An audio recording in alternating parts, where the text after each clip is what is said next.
It's time for the Brouhaha Sports Show. Brouhaha Sports with award-winning sports writer Dale McKee and co-host Marshall Wood. Talking sports with the legends of the game and famous sports personalities. Brouhaha! Now to Marshall and Dale with tonight's guest. Good evening, everyone. Welcome to the Brouhaha. Marshall Wood, Dale McKee. Well, Dale, we got us a national champion in NCAA football, D1. Really? I fell asleep. Did you miss it? I fell asleep at halftime. Yeah. Well, I tell you, it didn't matter. So TCU didn't come back? No, you didn't miss a thing. I didn't miss a thing. No. I tell you one thing I saw last night. Many of things. First of all, Herb Street. He's been speechless a couple of weeks in a row. I listened to him up there when he was watching his Buckeyes, and he just didn't know what to say. And then at halftime last night, he didn't know. He said, "I'm speechless. I don't know what to say." But the thing that tickled me was you saw the board there. Saban sitting up there at halftime. David Pollock sitting by him. David Pollock played at Georgia, and I like the guy. He's a good guy. He's excited, and he says, "Georgia's taking over the football world." You know, taking over the football world. Nick Saban sitting there. Did you see the look Nick gave him? Man, yeah, it's really all over the internet. Y'all check it out. He said he looked like him. He said, "Wait a minute, what you talking about?" But anyway, they took it over last night, didn't they? Yep, they sure did. They had a great run. They were very deserving of the championship. Everybody is faced with a challenge. It seems like sometime during the year. And I think their biggest challenge was Ohio State. Champions have to come through in those big games. And they did. They probably didn't play their best, but, the great teams sometimes find a way to win when they're not playing their best. Yes, sir. And I think Georgia last night was, behind that former Jones Junior College Bobcat was rolling, baby. They were rolling. The mailman was delivering the mail. He sure was. Well, listen, we got a guest tonight. Tell us about our guest tonight. Let's get on to him tonight. Oh, well, first of all, he's just a great person, high character. He's Steve Knight. He's a Hattiesburg native. Played on a state championship down there in the mid-'70s with Purvis Short, who went on to a great NBA career. Steve went to Southern Miss, played basketball and baseball, but before it's over, he was drafted by the Seattle Mariners and played a couple years in Seattle and with their organization, and then just came back to the Hattiesburg area. And now for the last 42 years, he's been coaching basketball at William Carey, and he's the all-time active winningest coach in the NAIA. He's also the all-time winningest college basketball coach in the state of Mississippi. But but like I said before, he's just a great person. Yeah, I think our listening crew is going to really enjoy him tonight. So without further ado, let's take a message to hear from our sponsor. We'll be back with tonight's guest right after the break. Phillips Building Supply in Laurel, your hometown building supply store since 1954. We are locally owned and pride ourselves on helping our customers find exactly what they need. From foundations to roofs to doors and windows, Phillips has it. For tools, hardware, lumber, and plywood, visit Phillips Building Supply. Welcome to the show, Steve Knight, basketball coach at William Carey College. Glad to have you on tonight, Steve. Glad to be on, Dale. Appreciate you having me, man. And I know that we've got you in a situation where you are getting ready to play a game tonight, and you're going to play one is it tomorrow night or Saturday? Saturday afternoon. Saturday afternoon, and then you'll be back at home next week, I hope.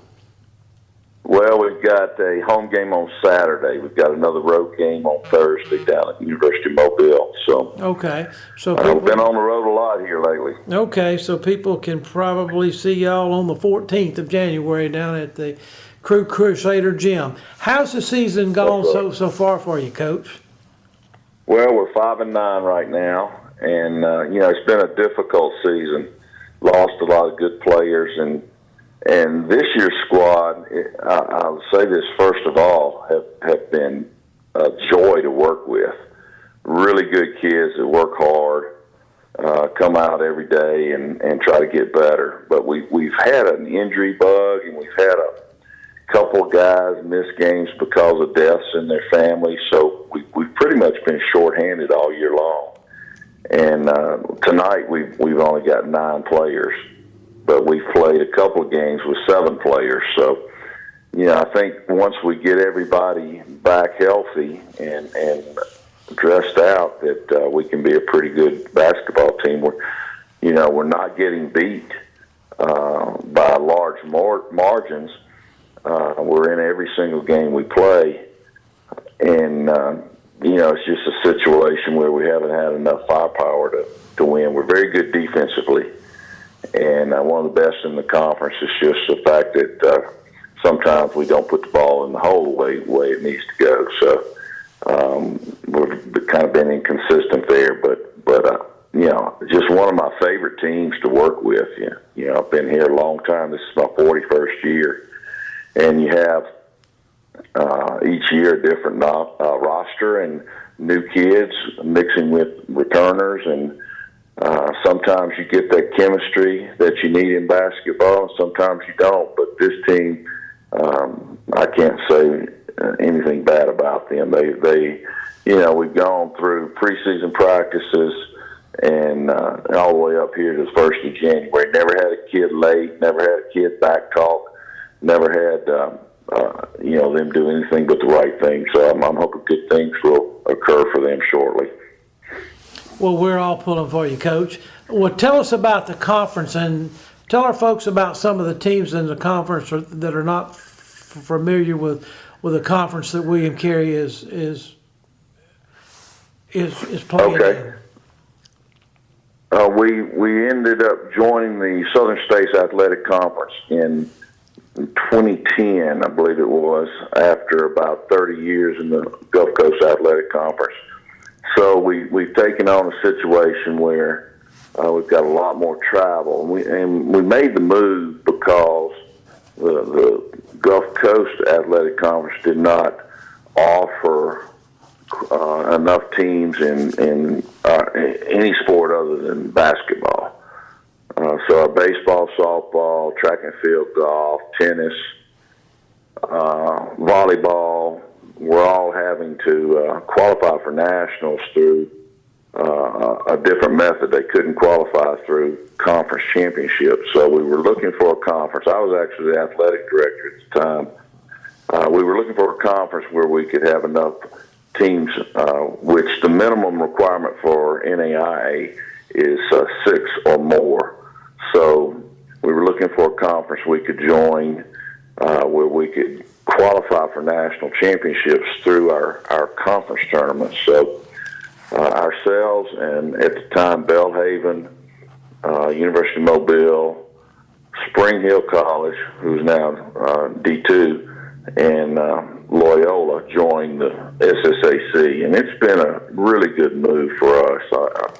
I think it's been a situation where all of our sports have improved because of the competition level, and we're spread out more. The conference itself right now is Loyola University, Blue Mountain, ourselves, Talladega in Alabama, Stillman in College in Alabama, Faulkner University in Alabama, and then you've got Georgia schools like Dalton State, Middle Georgia State, Life University, who joined this year. This is their first year in our conference.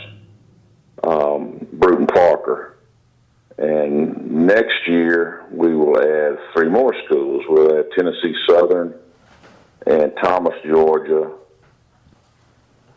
and Georgia. So sort of Georgia dominated. Our east side has a lot of schools, but we're continuing as a conference to grow, and it's one of the better, if not the best, athletic conference in the NAIA.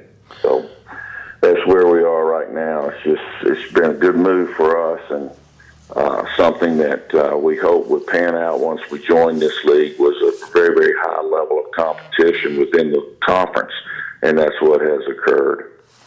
Coach, this is Marshall. I want to ask you, to help us understand things a little better about the way some things work, and we talk about the NCAA versus the NAIA.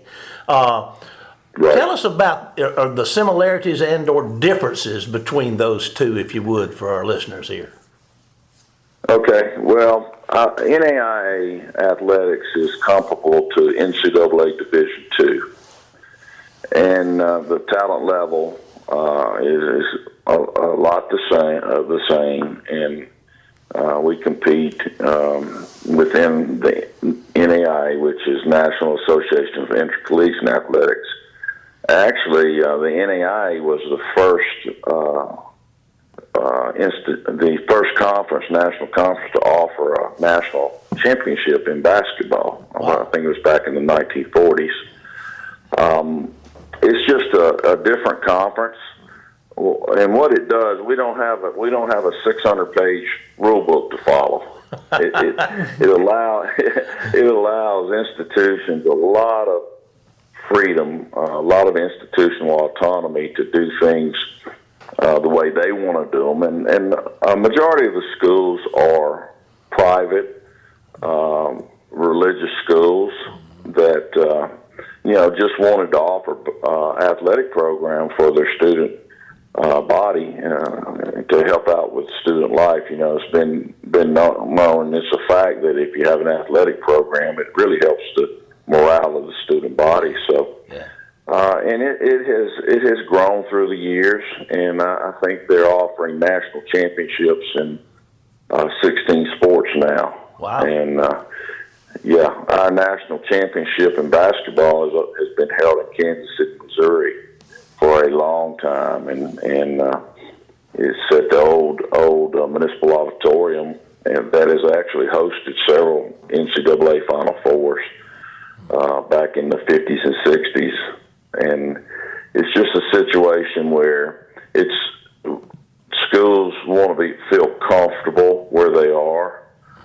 There's almost 300 institutions in the NAIA, so you've got a lot of good competition, and you see all the time where NAIA basketball schools or baseball defeat an NCAA Division I institution. So it's just talent levels there. We get a lot of transfers down from, say, now you would say from the transfer portal, but it used to be just D1 players who would transfer, and so a lot of people don't think very highly of NAI, but I guarantee you the talent levels there in most sports. When you going to the basketball and you talk about the different conferences, and you come to tournament time, we talk about March Madness. We're all familiar with that NCAA. How does your NAIA tournaments? How does that come together, and how does that work from a basketball standpoint? How many y'all take and all that? Okay. Yeah, it just changed 2 years ago. It used to be the top 32 teams would go to Kansas City and meet up, and you would play single elimination tournament, whereby you had to win 5 games in 6 days, and it was known as the toughest basketball tournament in the country as far as taking out of your kids, the energy that it takes to play that many games in a row. But now it's changed. 2 years ago we went to a 64-team invite, and we play opening rounds throughout the country, sort of like regions, like Division II does of the NCAA. And then the winners there'll be 16 opening sites. So the 16 winners now go to Kansas City and finish off there. So, it's more difficult because even when you go with 16 teams, you're playing almost every day at the national tournament. So it's grueling and it's tough, but that's the way we do it. And so we don't end up with say a Final Four site. Well, we end up with 16 teams at the final site. Okay. Well, I actually went to that gym one time. My dad was in the military, and we were stationed in Fort Leavenworth, Kansas, which is about 20 miles north of Kansas City, and I went to a Big 8 basketball tournament and got to see. Right. At that time, I was a big Kansas State fan because I could listen to them on local radio. And about a year after we moved, Kansas State ended up playing UCLA in the finals over there in Kansas City. So I've been to that. Okay. So I'm glad it's still standing, because that was many years Still ago. there and functional. Many Kansas years City ago. had not built the Sprint Center Yeah. in downtown Kansas City. They'd still be hosting the Big 8 tournaments there. But Sprint Center is probably 3 blocks away from Municipal Auditorium and just a fine facility in its own right. So Sure. several times when we've been up there for nationals, the Big 8 tournament's been going on at the same time. So you kind of can get your kids over there and let them watch a little bit of that if you can sneak in or get somebody to get you some passes. So, basketball is really big in that area of the country. Sure, it sure is, especially that Kansas area. Well, listen, you talk about several. I don't know how to define several. What do you mean you've been there several times? How many times have you been there? I mean, as a coach of a team. 13 times. 13 times. Okay, well, that's a pretty good. You know the way. You know the way to Kansas City. What was all that song back in the 60s? Kansas City, here I come. Here I come. I guess y'all That's played that right. all That the way was- up there, huh? Yeah. Yeah, that was our motto. Yeah. For many, many years. But we've had good success down here, and our best finish in Kansas City was a Final Four appearance in 2019. That's probably the highlight of my coaching career there. Was making it all the way through to the Final Four. We won 3 games in 3 days, and then had a day off, and then played in the semifinals and got beat by the eventual national champions. So Good run. but yeah, that was a great tournament, great week for us. Well, listen, I just do a couple of things about the highlight of your career because I was there several years ago, a couple of years ago now, I guess it was, when you were inducted in the Mississippi Sports Hall of Fame, and we congratulate you on that for sure. But also, recently, you notched your 750th career win, and Wow. I don't know of many basketball coaches that have a coach in college that have got up to that high. You're up there with with an elite group, and congratulations on that. Tell us about. Well, yeah. Go ahead. I'm sorry.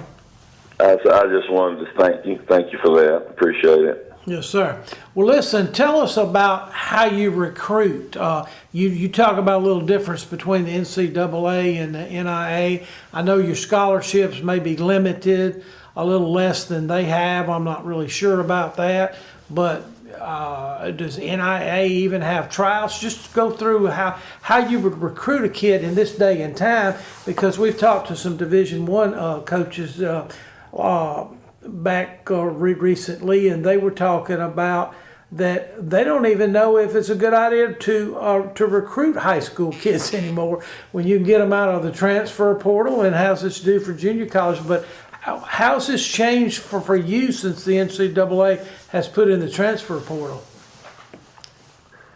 Well, it hasn't changed our philosophy much, and the reason I say that is we're sort of as a program, we wait. We try not to sign too many kids early because we're always recruiting JUCOs really, really hard, or high school kids whose talent level would be at a lower Division I level.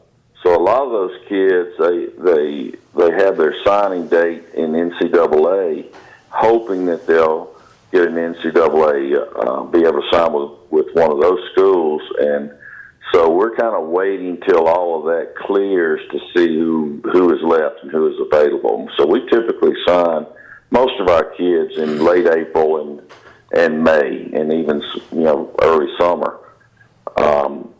it has changed a little bit. You know, I'll say the portal has really, really killed high school kids as far as opportunities. It's just all of the Division Ones are using that portal so they can have an experienced team and kids that have already played at that level. And it's hard for high school kids to go straight in from high school and have a big impact. Just the physicality of the college game now, it's so much different, and those kids usually are needing a year in the weight room and to get, and also practice time to be able to get out there and be able to play against a high level of competition. So it hadn't changed us much. Our philosophy is still the same. We were always looking for Division I transfers. I've had many D1 transfers through the years, and so now with the portal, it's just the fact that you can contact kids that are in the portal and try to get them to make a decision on where they want to go. And some are looking for a change of environment.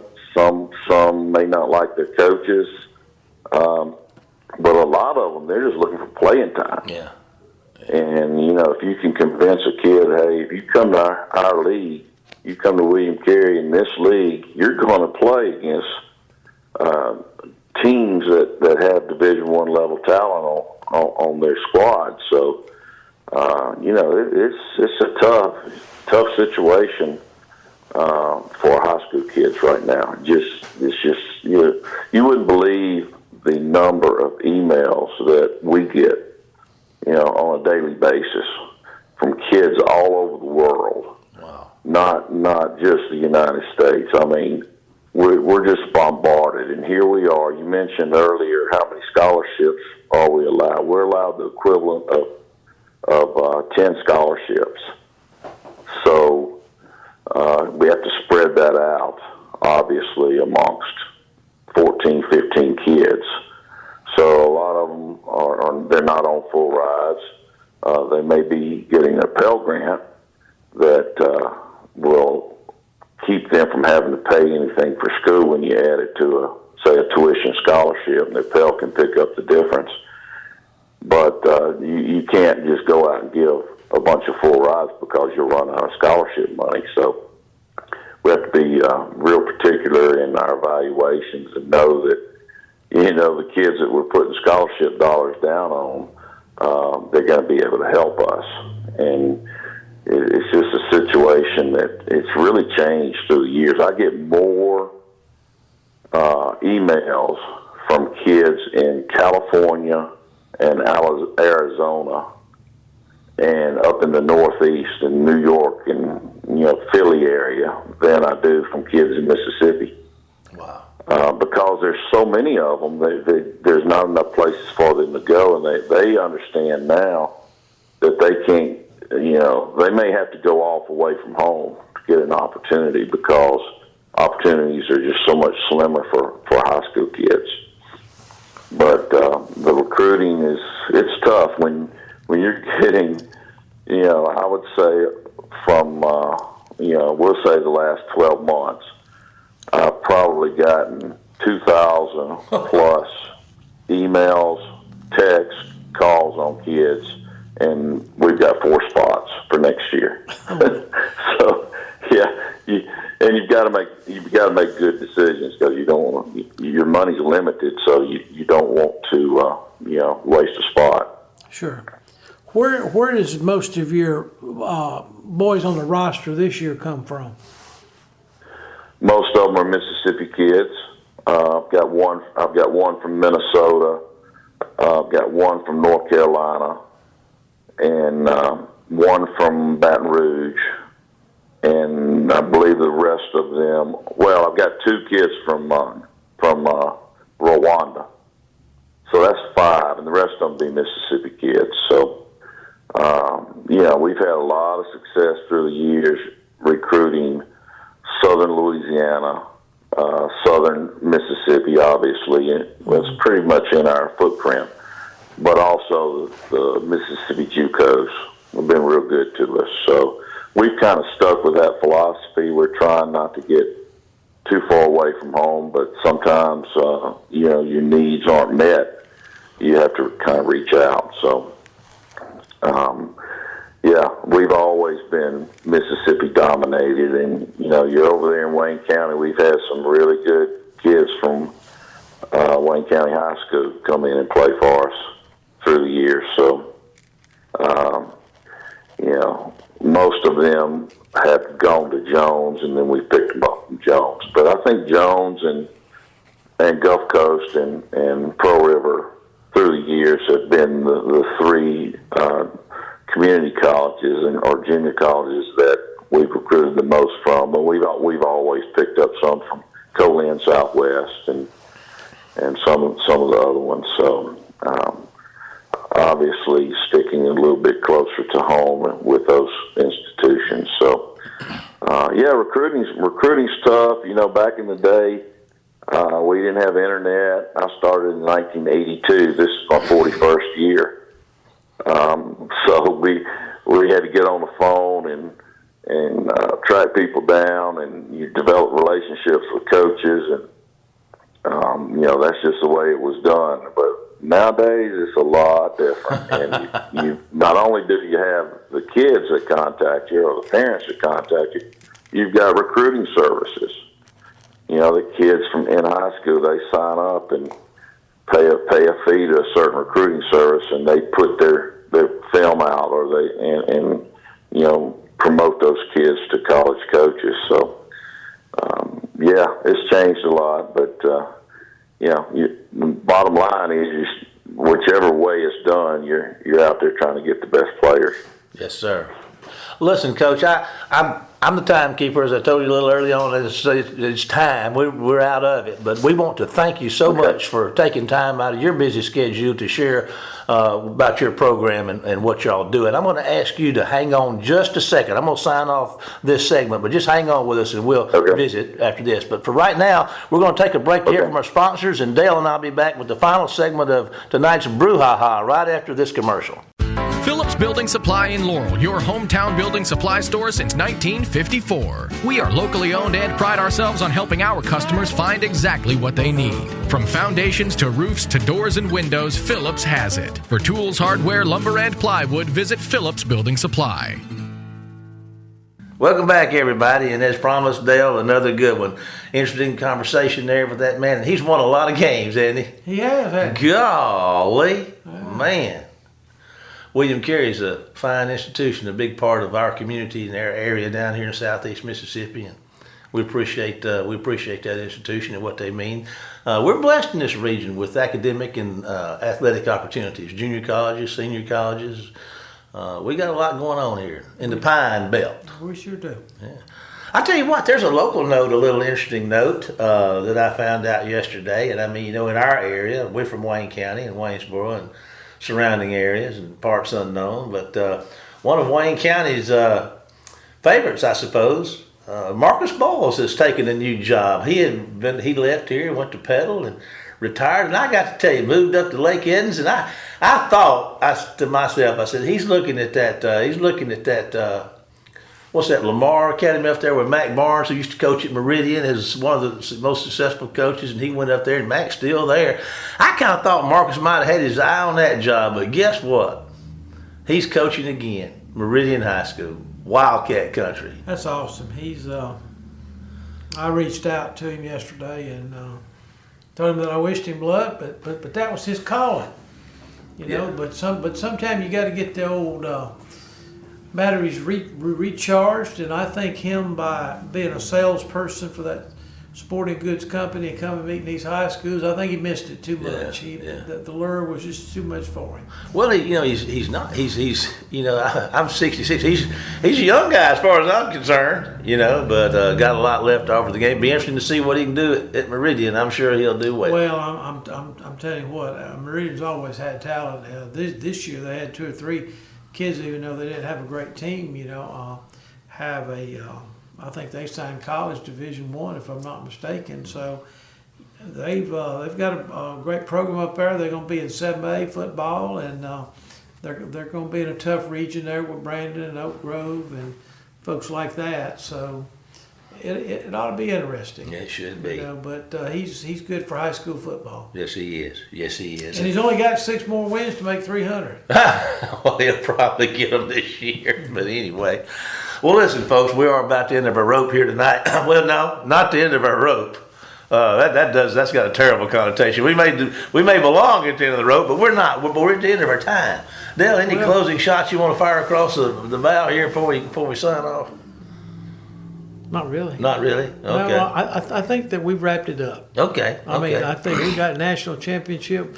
We got college football, high school football, pro football. You know. Yeah, got it all. I mean, pro football really they've changed in the last week. Yeah. The players have changed. Yes.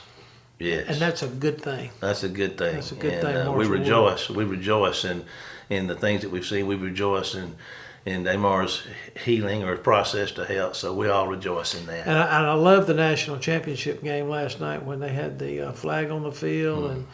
And I mean, you know, I kind of miss that. You know, sometimes you don't see it on television anymore. Yeah. I miss that. That always used to give me chill bumps, national anthem, before a big ball game. I tell you what, you just put me in a stadium and you play the national anthem and fly a couple of jets over that thing, you know what I'm going to do?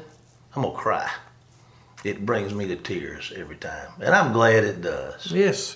And I'm glad for you, Dale. And I'm glad for our listening also. I'm kind of sad we're out of time. But remember, this week you can follow us on our YouTube channel at The Brouhaha, on Facebook at The Brouhaha. But for now, we're out of time. So it's time to say a goodbye, Dale. Goodbye, Dale. And we'll see you next week for more of The Brouhaha. Get us out of here, Jamie. You've been listening to The Brouhaha with Dale McKee and Marshall Wood. Heard Tuesday evening, 6 p.m. on WABO. For more of The Brouhaha, follow us during the week on Facebook and WABO.